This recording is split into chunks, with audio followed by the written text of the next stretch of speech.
Yaxşılıq eləyən deyinməz, yaxşılıq eləyən yaxşılığını Allah üçün eləyib göndərib. Allah, mən üçün nə önəmi var ki, qarşıda olan bir dənə sağ oluna bəyəm möhtacam mən kiminsə.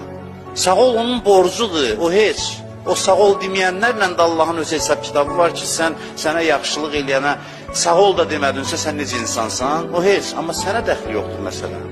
Sən öz işində ol. Allah Peyğəmbərin Quranda tərif edir. Necə tərif edir? Ləqəd cəəkum rasulun min anfusikum. Sizə öz içinizdən bir Peyğəmbər gəlib.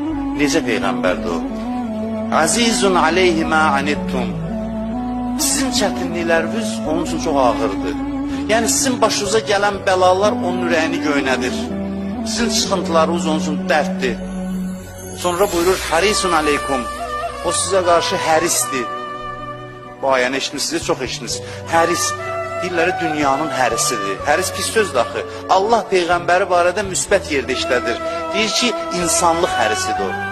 Peyğəmbərin sevgisi o qədər şiddətlidir ki, söz tapmır ifadə eləsin. Deyir, bu həris adamdır. İnsanlığın hərisidir, yəni müsbət mənada hərisdir. Aşiqdir insanlığa. Ondan sonra nə buyurur? Buyurur, bil-mu'mininə raufur rahim. Möminlərə qarşı isə rauf və mehribandır. Sən demə, bu müşriklərə qarşıymış. Günahkarlara qarşı hərisiymiş. Onların doğru yola gəlməsi üçün hərisiymiş.